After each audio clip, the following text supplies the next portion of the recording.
But I'll just start by putting one to Graham to start with. Graham, obviously season tickets went on general sale today. I'm not sure if you're aware, but we're already at almost 450 season tickets sold for the new season within a day or so. So I just wondered if you could sort of reflect on that and how much you're looking forward to getting back in front of the fans next season. Yeah, I was actually in the office with Lee and Jeff this afternoon, and Lee divulged that information. It's absolutely fantastic to see those numbers coming in. Obviously showed us where the seats were going in different sections of the ground and things like that. So yeah, it's really exciting. Obviously we're a fantastic football club that's just progressing constantly, and when you see the images of the new stand starting to fill up with our supporters, it's hugely encouraging, and we can't wait to get going, Dan. Brilliant. Well, we haven't got any hands up at the minute, so I'll go straight into some of the ones that we've got through emails. So the first one is from Brian Foster, and it concerns the new full-time training model.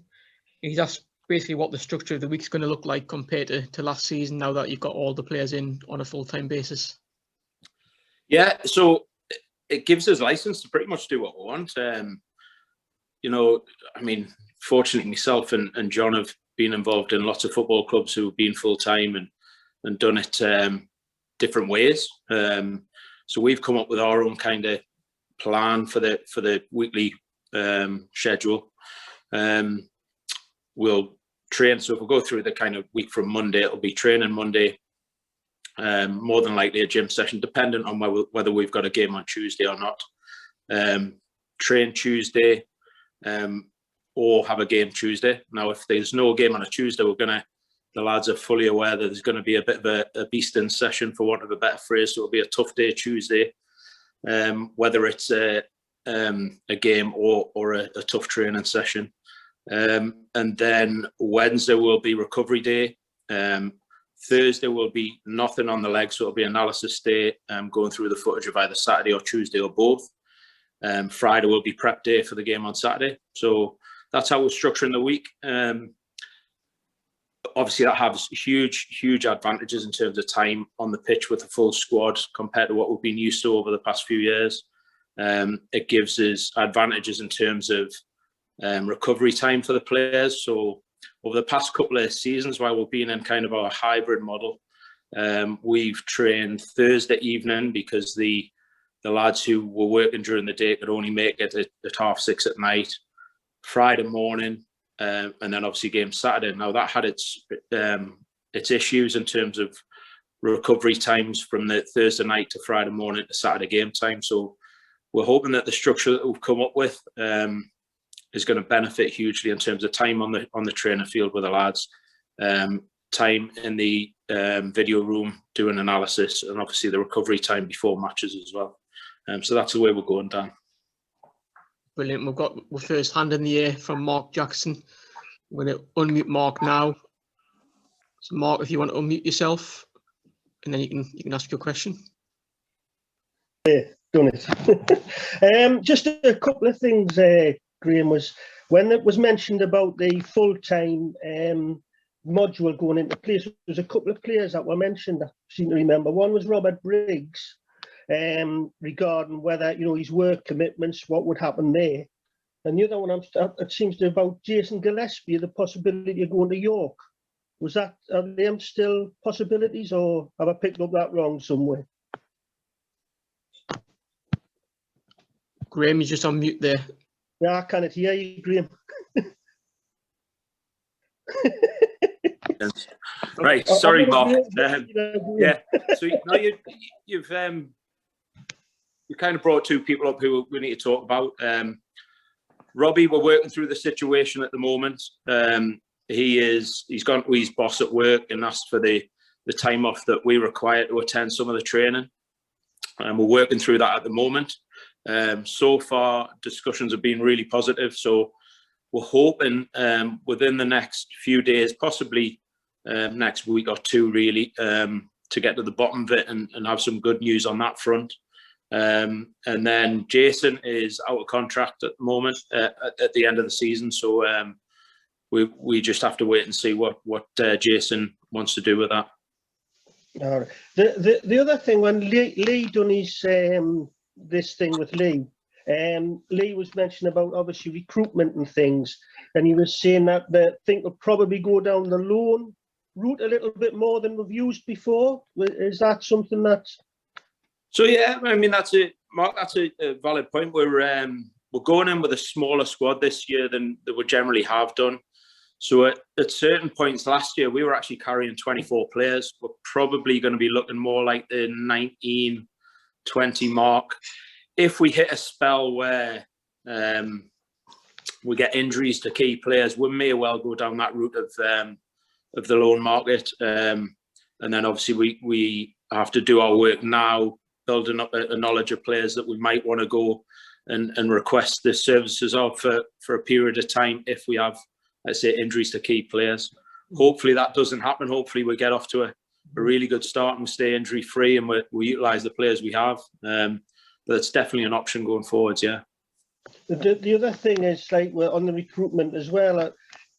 Anybody that you do bring in full time, are you looking more, do you think, local or further afield still? Obviously, because you've got the accommodation problems and things with the further afield, or just whoever seems to be available at the time? Because obviously with the COVID situation, there's going to be a lot of players available, I think, that would have a higher class that wouldn't have been available previously. Yeah, I think you're spot on, and that's certainly come into our minds in terms of recruitment. I think there's generally, we feel there's going to be football clubs who will do similar to what we've done in terms of smaller squad, which obviously saves a little bit of money here and there. And if you have clubs, bigger clubs at like League One, say League Two, who go in with smaller squads and they release their players, there'll be a knock-on effect all the way down through the league. So that'll have a knock-on effect into National League North and South, and then down to our level. So yeah, I mean, at the moment it's difficult with recruitment because there's lots of names getting thrown our way that we have to work through and see whether they're first and foremost obviously very good players and are better than what we've already got or what we've had. And secondary, are they good people? We have a fantastic dressing room that we don't want to spoil with any people who will come in and disrupt. So we have to do our homework. But that felt a kind of knockdown system I'm talking about. You're talking about, let's say League Two and National League players that we may well be able to pick up that sort of level of player. They're obviously still playing, so they're contracted to football clubs. So we have to be fairly patient on the recruitment side of things at the moment. Like I said, we're getting thrown lots and lots of names at us on a daily basis, and we'll work through them. But we've also got to bear in mind that in the next few weeks and certainly a couple of months, then I think there will be a lot more players come available, like you say. Just with it released with the 4 players who have left, right, for the part-time basis, just with a couple of them in Turnbull and Baxter were probably very vocal leaders really on the pitch, and that's hard to replace, really, isn't it? Because they're talkers and things. Spot on. So that's one of our remits on the recruitment is players with good leadership skills. I think you're spot on, Mark, that particularly Craig and Phil were good leaders, great people, great characters, winners. And we have to replace those characteristics with the players we're bringing. We're probably looking to bring in 3 or 4 players. So we have to make sure that those 3 or 4 players that we get are the right characters and certainly very, very good footballers.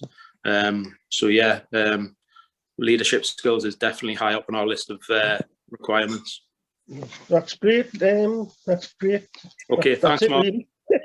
Thank you. Bye. Yes.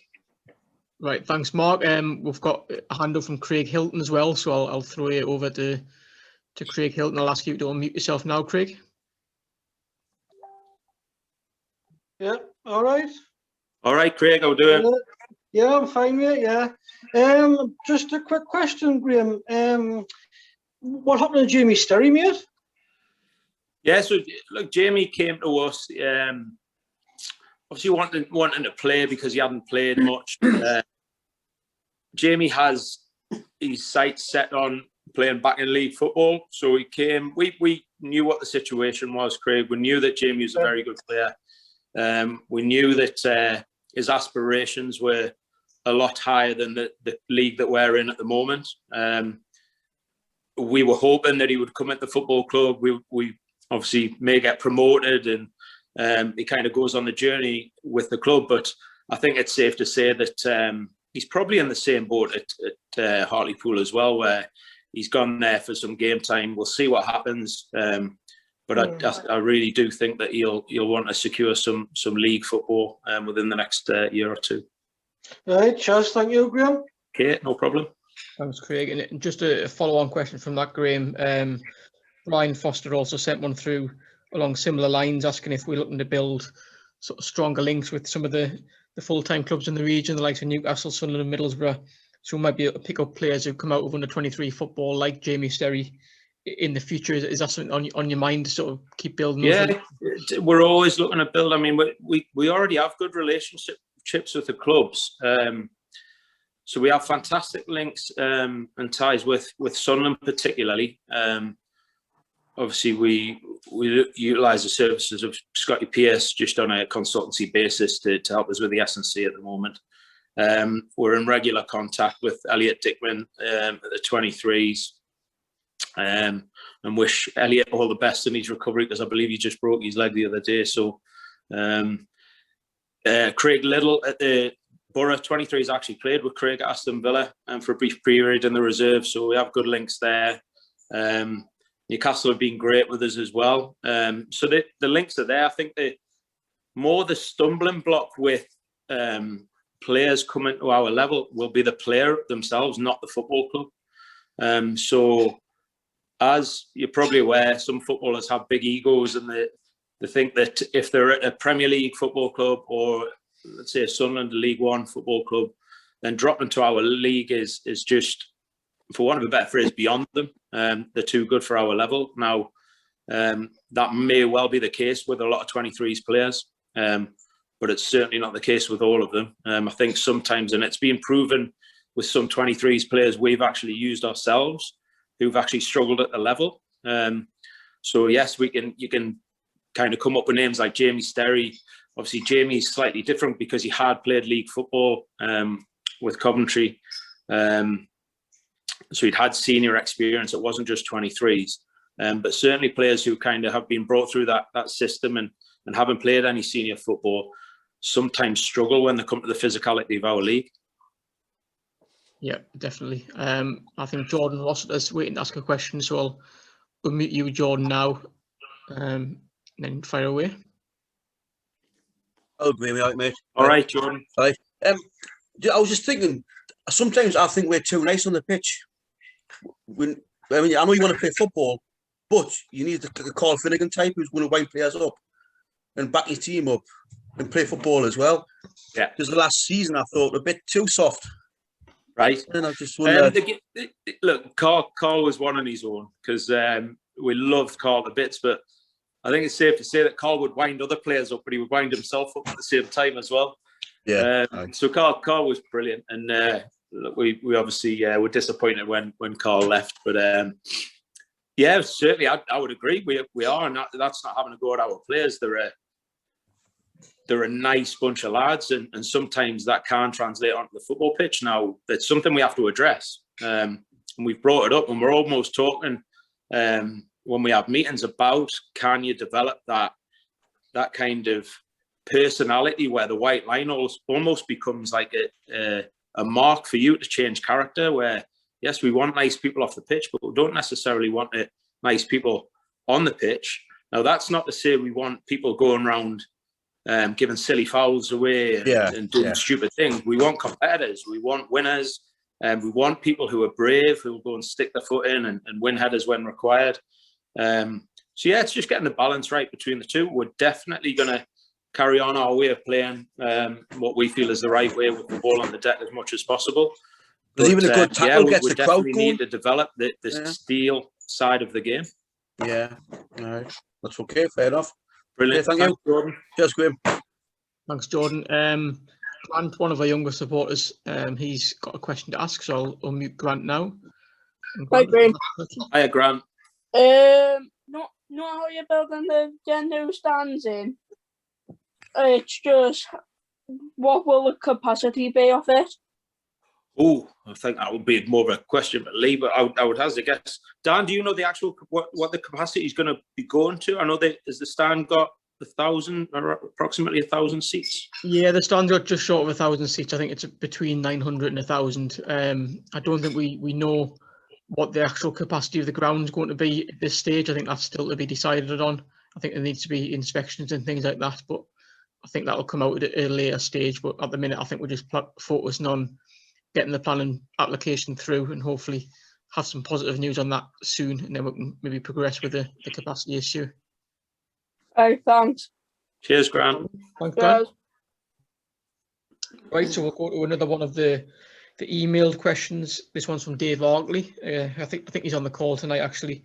But he touches on something that Lee mentioned in the last Q&A about the fact the club have been approached by some players and some agents of players from some leagues above over the last few weeks. He's asking if there's been any sort of positives to come from that, or is it just the simple recognition that Shields are sort of such an attractive place for players now? Is that the main thing to come out with that? Yeah, like I say, we don't have to sell the club much because there's been lots of exposure. Certainly since we progressed up through the league, since Jeff came into the football club. So yeah, everyone kind of knows what's happening at South Shields and is aware of what's going on. Agents will, like I say, I've already touched on it earlier, that they'll get in touch with several players who think they think may well kind of benefit us. We have to work through that though. So there might be players from higher levels, but that doesn't necessarily mean the better players than what we've already got. So we have to be, like I said before, we're probably looking to bring 3 or 4 players in this off-season. We have to make sure that those players are very, very good players, very good people. The ones we're bringing in to obviously play football, not to sit on the sidelines. So yeah, we'll do our due diligence and make sure as best we can that we get the right players. You mentioned players from a higher level there. Chris Allen has sent in a message slightly tongue-in-cheek, saying there's some rumours at the minute that Harry Kane might be wanting to leave Spurs. I mean, will we be in that sort of conversation? Is that the sort of player you'd be looking for from a higher level? I would take Harry Kane. Erling Haaland would definitely take, but I don't think we'd be able to offer me £600,000 a week. I don't think. So yeah, no, look, they're fantastic footballers and they're great to watch. But yeah, we're fishing in a different pond to that, and we almost have to look at it like that, though. That at our level, we're looking for the Harry Kane, we're looking for the Erling Haaland. So yeah, we're looking for the best centre forward. If that's the position we're going for, we'll look for the best centre forward at our level, or possibly the level higher. So that's our kind of hopes that we can get this spot on over the next few months. Brilliant. And I know Ken Buzzard's there with a question, so I'll bring Ken in now. If you can unmute yourself, Ken. Evening, Graham, all right? How are we doing, Ken? You okay? Yeah, fine. Just a question again on Luke Daly. I know he's like injury for such a long time and that, but is he back in full-time training now, or is he just building up to that, Graham? No. Luke's back, not full-time, because we're restricted to certain things that we can't do at this moment in time due to furlough scheme. But the stuff that we're allowed to do, Luke is doing exceptionally well. I think, and again, I think Luke will admit himself if you spoke to him that he's probably a little bit frustrated that his fitness levels aren't as high as he likes, because he generally was when he was playing, very, very fit lad. And he's been off for almost 2 years now, so he's got to realise that it does take a little bit of time to get up to the sort of levels where he was at. But whenever the balls come out in training, Luke is looking sharp. He's looking really, really good. I think he's developing confidence all the time in terms of the injury. So he's taken a couple of hits here and there, not heavy ones, but little twists here and there, and he's come out. And I think every time you go into a little bit of contact in training, I think that'll just help him gain that confidence that he needs. So he's working hard. He's doing exactly what we require of him, and we can't wait to see look back on the pitch. Thanks very much. Cheers, Okay. Graham. Brilliant. Well, next up we've got Stephen Sutton. I think he's calling us all the way from the States, I think. So I'll ask Stephen to unmute himself. I think we'll press at the same time there. And then Stephen, fire away. Yeah, I mean, hi everyone from Vermont, and so a member of the Vermont Supporters Club. Yeah, I'm actually at work at the moment, so because we're 5 hours behind you, but it's nice to see you all. Graham, I'm a bit out of touch. All of the contact I have is via what I see from Dad on the website, etc., and Twitter. So following on from the questions about the training, I was wondering about when the squad is likely to be getting together out of furlough, and sort of getting back, to a complete squad, and whether there are any plans to try to start some friendlies in the near future before the full pre-season starts. So yeah, what we've done, and again, thanks to Scotty Pearce at Sunderland, he's come and helped us with almost like a plan of action from. Remind me was it the 29th of March? I think it was when we were allowed to kind of start training again. So yes, we've got restricted hours in terms of furlough, so we're only allowed to do so much together. But we're kind of going to break it into, so from the 29th of March to the start of the season, it works out at 20 weeks, Stephen. Mm-hmm. So we're going to break it into a 6-week block, which we're in currently, which is, we kind of use it as a development phase, a return to playing phase, if you like. So we're not going to be playing any football, or we might organise a game against our academy or something like that. But certainly nothing from outside of the club. We're utilising this time to kind of get the lads fitter, stronger, doing a lot of injury prevention work at the minute. So that'll be this kind of next 3.5 weeks. That leads us up to the end of that 6-week block. Then we'll give the lads 2 weeks off to go and have a little bit of time away, but they'll have a remote plan to stick to themselves. Then we'll come back in for a 4-week block, which will be very intense. Hopefully a little bit of fun as well. And then they get another 2 weeks off, and then we're into your kind of game phase, if you like, Stephen, your typical pre-season phase, where we look to obviously get the game schedule spot on, so we'll get some good games against challenging sides. And so that's kind of our plan for the next, where we're at now, 18 or 17.5 weeks, I think it is, to go. Excellent. Yeah, that's useful to know. As I say, it's a bit different over here because we've got a totally different situation. There's no lockdown. There's nothing like that. But we can't travel, especially we're on a visa, so we've not been able to get back to the UK for 2 years now, 18 months. Yeah. And we're sort of desperately looking for nice positive news from the club and some action. Yeah. Well, we'll touch on a few things earlier on, but like Dan says, we're hoping to get some positive news in terms of the ground. We'll certainly be looking to have some positive news from some of the players within the squad at the minute, within the next week or two, to get out publicly. And then obviously we're full ahead with recruitment for the 3 or 4 players that we're looking to bring in. Super. Thanks, Graham. All the best. Okay, take care. Thanks, Stephen. Right, well, we've got another one from an email, this one from Gordon Lindsay. It's slightly sort of predictive, so it's you might be limited in how much you can answer this one, Graham, but he's kind of mentioning what happens if we do get promoted to National League North at some stage, and what the plan would be at that stage. Would it be a plan to sort of consolidate in there for a year or longer term, or would you be having sort of back-to-back promotions on the agenda as a real target? Well, yeah, obviously, look, we'll deal with the first one. The priority is to get out the league we're in at the minute and get to National League North. Sure, we're all in agreement that we all feel that maybe that should have happened not last season, the season before, but we are where we are. yeah, that we'll focus on that one. But certainly, I mean, we have a group of players at the minute, and we'll certainly be trying to get our recruitment right. So we bring in players who are highly competitive. So I wouldn't imagine going in any dressing room and saying, right, lads, we want to finish mid-table here. Football players are hugely competitive people, and they go into every single game wanting to win. So if back-to-back promotions was a possibility, we would be going for it. So there'd be certainly no conversations where we go, do you know what, let's just see if we can stay in this league for 2 or 3 years.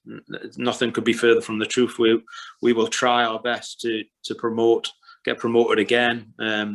Obviously, that'll take some doing because there's some very, very strong teams, National League North. Yeah, let's just focus on the job at hand, which is getting out of MPL. Definitely. I think Rob Reed's got a question, so I'll ask Rob Reed to unmute himself now. Hi, Graham. How are you doing? All right, Rob. How are you? Yeah, not too bad. I asked Lee the same question when he was on his Q&A, but I'm just intrigued to see what your answer is to this as well. So what is sort of, how do you approach a game? So, 5-6 days before the game occurs, you're looking at your opponents. Do you look at sort of what tactics you're going to use? Do you try and figure out your 11 first? Think of your formation? What order do you think of when you prepare for a game? What's sort of your background knowledge around it? Yeah, so we'll generally focus on us more than the opposition. We'll do our analysis, Rob, based on the previous performance. Now, it's a lot easier to do that when you've got a Saturday game because you've got time to look at it. It's a quick turnaround when you've got to go Saturday, Tuesday, and sometimes you can't get the information out to individuals and the team that you want. But yeah, that'll be the first stage of just analysing the performance, seeing where we've done really well, seeing where we can make improvements. And then we'll obviously look at the opposition. You're sometimes relying on phone calls, Rob, to other managers. Some of that information can be very useful, some not so. So I'll give you an example. As you're probably aware, when teams come to Mariners, lots of teams will come in and bank up and put a block up and be difficult to beat. But the information we sometimes get on that team will be from the week before where they've been really expansive and open. So we have to deal with information. It's not managers giving us false information, or at least I hope it's not. It's just the fact that when teams come to now the First Cloud Arena, they're sometimes quite defensive. They want to see if they can not get beat first, and that causes a few problems for us at times. Obviously, if we can get an early goal, it changes the game completely. But yeah, that's kind of the order. We look at ourselves, we look what we can improve on. We'll touch on the opposition and maybe their strengths and weaknesses from what we've heard.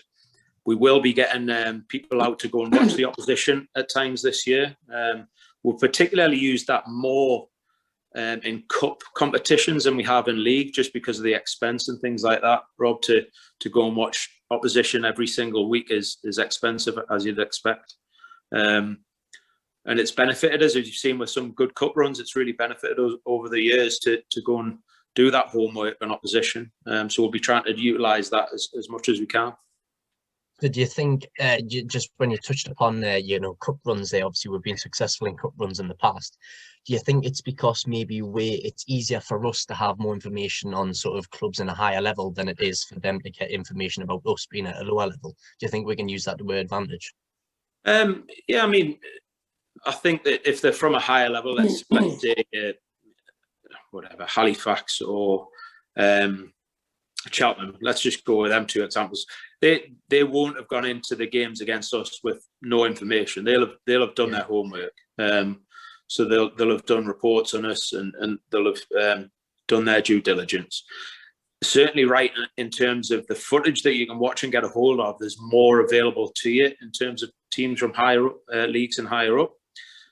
So it's easier to kind of watch them and get little bits of information on them.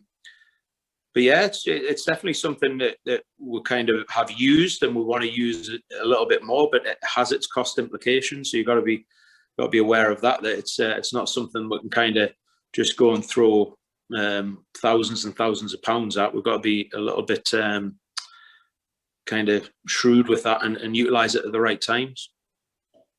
Yeah, perfect. Thank you very much, Graham. Okay, take care, Rob. Thanks, Rob. We've got one from Paul Wells on an email. He's mentioned the fact that the last 2 seasons have ended early, and the squad have had a kind of a lack of games over the last few months, and some of them have left. He's mentioned where you might look to strengthen the squad ahead of the season, and whether those plans might have to remain on hold until you've got absolute certainty on when the season might start, or whether you can sort of crack on with that anyway. Yeah, well, we are cracking on with it. So to Paul, it's just full steam ahead for us in terms of planning. Obviously, we can't do the full training that we'd like at the minute, but we're happy with what we're getting through at the moment. But certainly we're planning for a start on August 14th. That's why we've put this structure in place of the 6 week, 2 weeks off, 4 weeks on, 2 weeks off, 6 weeks in. And we'll certainly be playing against some good teams. So yeah, the lack of game time is an issue, but there's nothing we can do about that. So yeah, it's one of those things that you kind of go, well, yeah, it'd be great to get the lads playing straight away, but we also know that with having so long off, I think if we look at since November, we played 3 games from the start of November, Dan.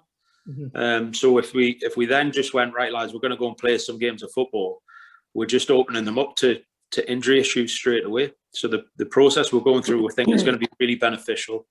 Like I say, the lads are doing lots and lots of injury prevention, strength work, fitness work. So when we do start playing games, we're going to be in a really good place.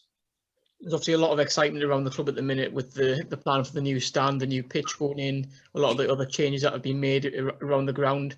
Is that going to be really helpful for the players, to think, as well, to sort of add to their motivation going into the new season, that it's got that sort of fresh feel to it, that it doesn't feel like sort of Groundhog Day, like another season just starting with no sort of yeah, no, you're right, Dan. I mean, just little things like, we've had a few players in. I don't like the word trial, but they've been in for kind of a little bit of training with us and to see what the club's like and see if they can show themselves off in a good light. And obviously when we're down at the first cloud, the kind of eyes light up when you see what's going on. Yes, it obviously looks like a bit of a building site at one side of the ground, but when you look at the work that's gone on today on the pitch, obviously it's well documented that we had some problems on the pitch, but the club have just gone and spent a small fortune on getting the pitch right, because we need it. We need that surface to be able to play the brand of football that we like to play. So yeah, I mean, sometimes if we're looking at players from higher up, that I don't think they'll get like massively impressed with stands and things, because a lot of them will have played in big stadiums themselves. But when you come in and you see a surface like we always are used to it at the first cloud, and we're definitely going to have again next season, that's sometimes what really excites footballers, is just look at the state of the pitch. It's absolutely fantastic, and that's sometimes what gets the juices flowing with footballers. And I guess you'd be really pleased for the likes of Gary and Jack as well, because they had a lot of hard toil last season, didn't they, with the pitch, they might finally get the rewards next season to see what they deserve. Yeah, I think we're all in the same boat of feeling really sorry for Creets, and he works so hard, and Jack, the two of them work so hard together to get the pitch in the best possible order, and things just seemed to go against them last year. And obviously I think that we've learned lots of lessons, and hoping that situation never arises again. I can remember it happened at Gateshead International Stadium a few years back as well. I remember going down there, and they had a bit of compaction underneath, and the pitch really, really suffered that season. So yeah, like I say, we've spent a small fortune on the pitch to get it right, and hopefully those problems are well behind us now. Certainly Gary and Jack will keep doing the hours, putting the hours in, and make sure it's in as good a state as possible. Yeah, I'm sure they will. There's a question came in from David Evans on email about, well, it's looking ahead to pre-season really, and he's touching on the fact that the fans have had not too much to cheer about over the last year or so. And he suggested sort of possibility of a summer tournament between maybe Shields, Morpeth, Whitby, Scarborough, those kind of teams. Is that something that you might look towards for the summer, some sort of tournament or festival like that?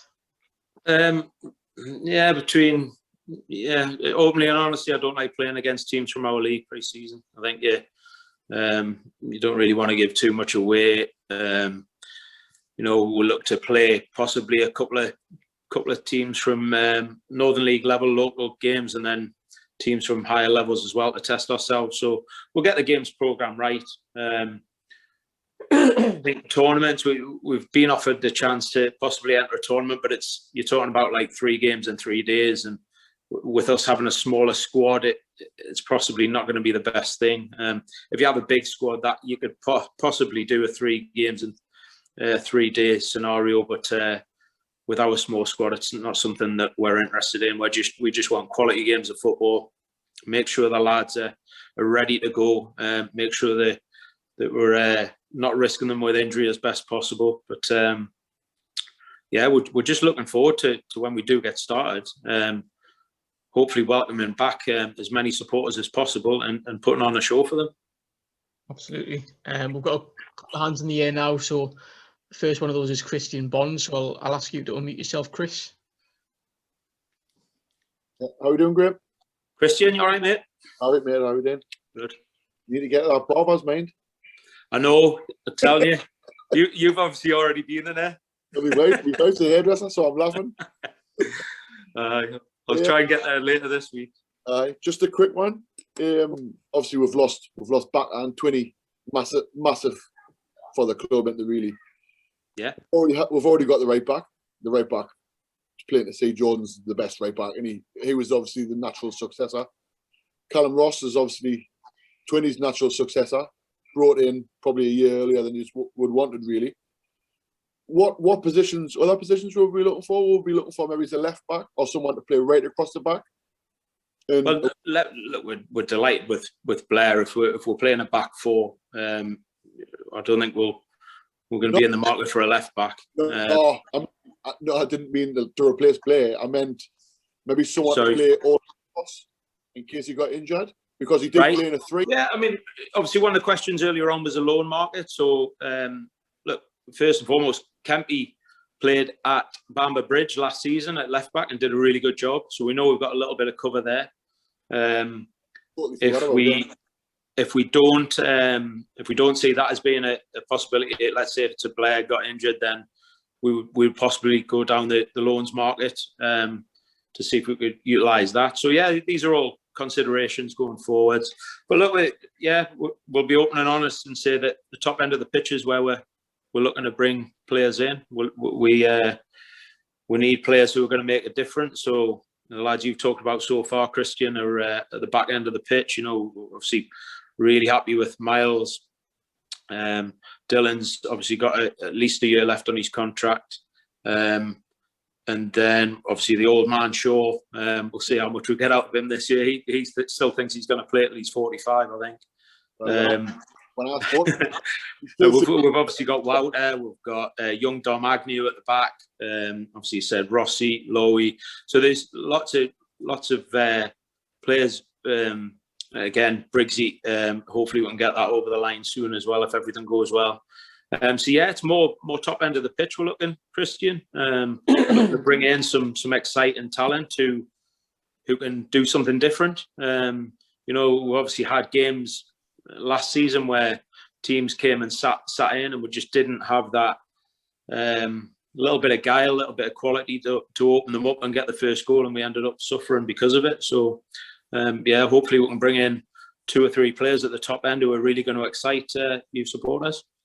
I had totally forgot about Alex Kempster. I totally forgot about him. But thanks very much, Graham. I look forward to seeing you next season. Spot on. See you soon, mate. Right, well, I think Jordan Rossiter's got another question. It's great to see that he's drinking from South Shields Cup tonight, so on form there. So I'll ask you to unmute yourself there, Jordan, and you can fire away with another question. Hello. This isn't about Shields, but about when you were playing with Blackburn and you scored 2 against Newcastle and you cost them the league. I think I've told you this before, Jordan. We don't talk about that, man. No, we need to talk about it because obviously I used to be Man United until you come along with Shields. So what were your feelings when you cost your class in the league? Just look, it was just one of them things. I was doing my job, Jordan, and you know, what I say to people is I wish I could have done it more often because I would have earned an absolute fortune. But yeah, it was one of them. That's kind of one of the games that I was kind of known for and really enjoyed the occasion. Obviously, sorry that Newcastle didn't win the league that year, but yeah, I think when you're a footballer, no matter what level you're involved in, you become very selfish and very driven to win, and ultimately that's my job was to get on the pitch for whatever 12 minutes or whatever it was and do my job, which was to try and score goals. And on that evening I managed to score twice, so yeah, just I'll definitely take that one to me grave, mate. But it's mad. I was 14 at the time, but obviously Man United I was, and now you're my manager, my hometown team. You know what I mean? It's just we had us out. You know what I mean? But I always respect you for that. So well, thank you. Cheers, pal. Thank you. Thanks, Jordan. There's another one on sort of similar sort of theme to some of the questions from earlier, but it's about the squad and following the departures of the 4 players that we know about. They've asked if there's any players not committed yet, or if you can shed any light on kind of the current situation with the squad, because some people might not be aware of how long certain players may have left on the deals. Yeah, so Dylan's got an option here which we can take, but we're in negotiation with Dylan, so hopefully we can get something done there. Robbie's the main one at the moment. Nathan's going into his option year, so we'll have a sit down with Nathan. Other than that, I think the only other ones, Ross Coombe, who we're having a chat with again about see whether he can carry on with the football club for another season as number 2 keeper. But other than that, everybody who's in training at the moment has got at least another year left on the contracts. You mentioned earlier on about the squad size. It might be down to something like 19, 20 perhaps next season, but you've also got the academy sort of to backfill some part of the squad as well, haven't you? How much are you looking forward to maybe seeing how some of those players develop over the next few months? Yeah, well, if we go kind of the academy players who've progressed into their under 20 age group now, so obviously looking at Sam Hodgson and Will Jenkins, 2 lads are looking good at the moment. I think the only thing that they lack is senior experience. So we'll see how they get on pre-season, and the lads are fully aware of this, that they may have to go out and get some game time to get that senior experience. They may not. They may well break into the team and get off and running and secure a place, and that's obviously what we're hoping for. So they're obviously the under 20 age group. Obviously having chats with under 19s at the minute, but the other players that you're talking about are the likes of João Gomez, Dom Agnew, possibly Blair Rossiter. So yeah, we're just seeing how they're getting on at the minute. It looks like João's going to sign a contract, which is fantastic. João's got a real bright future. So I'm sure the supporters will look forward to seeing him in pre-season to see how he gets on. But yeah, they're exciting players. We're hopeful that they can break through, but you just don't know with young players. It's one of those until you stick in the deep end, you see if they sink or swim. So we'll see how they get on and see if they need to maybe get out and get themselves a little bit of experience before they break through into our first team. And one of the players that you mentioned there was Jordan Rossiter. It is Jordan Rossiter. Blair. So Blair Rossiter. Blair. I'm getting mixed up with Jordan Rossiter on the call here. But Blair, obviously a lot of fans won't be aware about Blair because he's been with the club for a couple of years, but he missed out on one of the FA Youth Cup runs because of a registration issue. What can you tell us about Blair and how he's sort of settled into the first team when he's had those opportunities in training? He's been fantastic in training. So for those who don't know, Blair's a little left footer, can kind of play midfield, attacking midfield, wide, very versatile, high quality, nice and bright. So yeah, like you say, we're just hopeful that Blair can kind of kick on and secure a place and break into the team. So yeah, his backstory is he was at Rangers for a long time.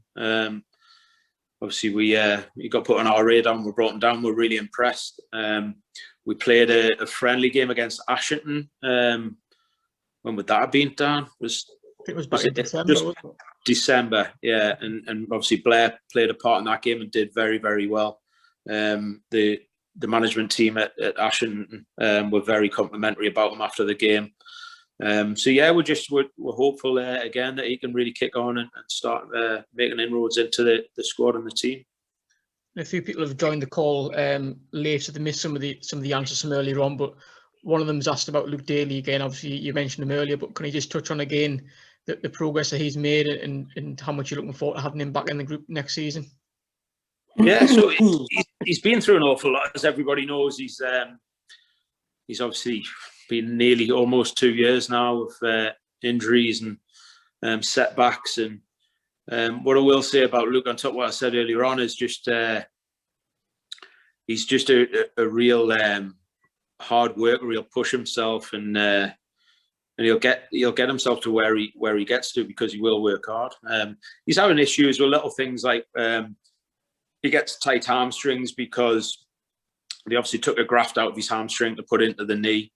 So he does get a tight hamstring every now and then. We've just got to be mindful and make sure the workload's right, so we're not putting him at risk. But again, as I said earlier on, he's taken a few hits in training. He's gaining confidence all the time. He's gaining fitness and strength all the time. So yeah, we're now 17 and a half weeks until the season starts, which is a long time when you've got as many training sessions as we have to get together. And he'll keep making strides all the time with the work that he puts in. And I'm sure a lot of people will be interested in the dynamics of the coaching team now, with obviously John Shaw moving up to be your assistant manager alongside Brian Smith. Obviously, we've still got the likes of Phil Naisbet and Andy Morris in the background as well. How's that dynamic working so far, and how much you're looking forward to working with that group? Well, yeah, because we're restricted to the kind of times we can come in. We've seen Nezzy a little bit. I haven't seen much of Andy at the moment. Obviously, Brian makes it in every now and then. So just really enjoying working with Shawsy. Obviously, we've kind of had the new structure since November, and November, whenever it was, and yeah, we're getting on really well.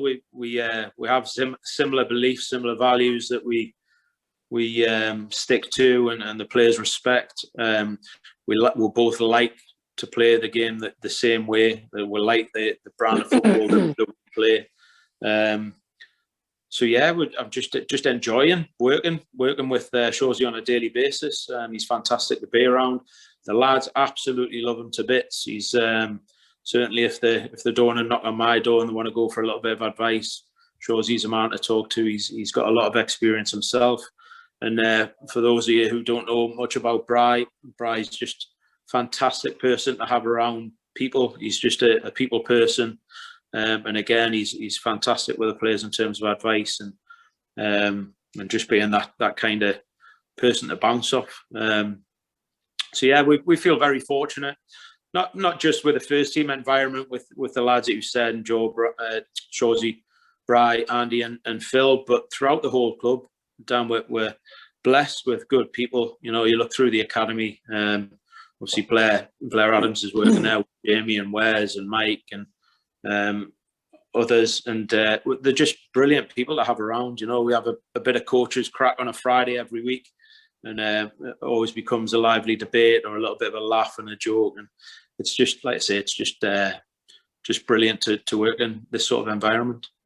You mentioned Brian Smith before as well. A lot of the fans might not be aware too much about Brian because he likes to almost work in the shadows and do things away from the spotlight almost. But can you just sort of shed a bit of a light on his role in the dressing room and how much the players really value his input? They really do. You know, look, Bry's a good friend of mine, but what I do know is that Bry will tell me what he feels I need to know. So he's good for the lads in terms of, like, if they go to Bry for a bit of advice and they don't want it to come back to me, it'll not come back to me, which is fine. I haven't got any problem with that. I trust Bry to deal with it how he sees fit. But yeah, he's just a great person. Again, just really good at working people out and what they need. And is it a little kick with the backside? Is it an arm around the shoulder? Bry's very good at that. And like I say, we're very fortunate to have him. Brilliant. So we've been going for nearly an hour now, so I'd encourage anyone who has got a question to put the hand up now, just so you don't miss out, because we'll be looking to sort of wrap things up in the next 10-15 minutes or so. We've got one hand up at the minute from David Evans. So David, I'll unmute you now, and if you want to ask your question to Graham, I think it might be related to the suggestion of the tournament that we mentioned earlier, because I think David had to leave the call. It was his question, but right. David, if you want to fire away anyway with your question. Yeah, thanks very much. I had to pop out, unfortunately, so I obviously missed it if the question's been asked already, so I do apologise. I would just, so if you could just, is it something that is a possibility? Because I'm aware that everybody in this room has missed football like mad for a year and a half, and the fans are the people who are the club ultimately, you know, every bit as much, if not more so, than the players. So, you know, is there anything that could happen in that sort of way just to give people something, especially if you consider over the winter, if the government's proposals don't work, we could have COVID again next winter and the season could again be cut short. And I'm just thinking, are we thinking outside the normal box and trying to do something like that? Yeah, I mean, we obviously had 2 or 3 years ago, Dan, when we had the tournament at the First Cloud. Unfortunately, it was probably the wrong weekend in terms of weather and other things going on in South Shields to benefit as much as possibly could have. So we haven't gone down that route again since. And certainly if we wouldn't be interested in playing likes of Scarborough, Whitby, Morpeth in pre-season, because I think I don't think they would want to play us either, by the way. I just think it's better to play teams from other leagues. If something came on the radar where it was a tournament, but it was spread over a decent period of time, we would look at it. But like I said, the tournament that's kind of been put on our table so far is 3 games in 3 days, and we haven't got the squad to deal with that amount of game time. I think we'd be putting the players at risk, and that's something we just don't want to do. Yeah, okay. I mean, I do understand. I don't agree with you, but I understand your logic. I think ultimately, if football as a whole doesn't pull together, we're just going to get potentially hung out to dry again, and it just could get very, very much more difficult. I can understand you wanting to keep it out from other teams, which is why I suggest something a little bit more off the wall. But I think we've got to have to think differently, because COVID has changed things for everybody for the last year and a half. And we are thinking, and again, look, I appreciate what you're saying, David, but my priority is to look after a group of footballers, and by having too many games in a short period of time is not looking after them. I don't want to start a season where we might have 2 or 3 injuries that are just unnecessary. With a small squad, it's just not. It doesn't interest me one little bit. So if something, like I say, if something comes on the radar where there's a possibility of a tournament over let's say it might be a Tuesday, Saturday, then we might consider it. But I certainly, and again, going back to the likes of your Whitbys, Scarboroughs and Morpeths, we wouldn't be interested in playing them, and I'm sure it will be the same way coming back in terms of they wouldn't really want to play us pre-season. You generally do get that. It's very unusual to play against teams in your league pre-season. Yeah, I can understand it, and you're the boss, obviously, and I bow to your experience. I was thinking something actually midsummer rather than immediate pre-season, so that you could have a look at things and give fans something when there's definitely not going to be COVID restrictions. But if your judgment is that, sorry, David, so when were you? What are you talking about, in August or something like that? Or potentially in July. I don't know. It's just doing things differently. Like I say, we'll see what comes on. We're obviously doing our ringing around. It's difficult enough, to be quite honest, trying to organise games in July, because let's say I had a chat with Dave Challoner the other day from Hartlepool, and he put us kind of firmly in the picture of what they've got ahead, because there may well be in playoffs. That hopefully they go on and get promoted automatically, but there may well be in playoffs, which will run into June itself. So when you then talk to the likes of Hartlepool about a pre-season friendly, and I think I'm led to believe that their season next season starts around about the 3rd of August or something. So the break that they're going to have to be able to give their players is maybe only 3 weeks off. And then how many games do they then want to play in July leading into August? So you've got lots and lots of things going on in the background at other football clubs that we've got to work through. Like I say, we're ringing around and making sure we get some really competitive games in that July period. And hopefully we get as many of you guys into the first cloud and really enjoying the product on the pitch. Yeah, well, thanks very much. I appreciate all that you do, and all the best, whatever. Take care. Cheers, David. Cheers. Thanks, David. We haven't got a lot of hands up in the air at the minute, so like I said, if you've got any last minute questions, please put your hand up now, and we'll make sure they get asked. Otherwise, we'll wrap things up in about 5 minutes or so. But just one from me, Graham, about last season. Obviously, we didn't get a lot of football in last season, but we did get the great FA Cup run, the historic FA Cup run to the first round. How much did you take from that experience, and how much do you think you can draw on that going into next season, would you say?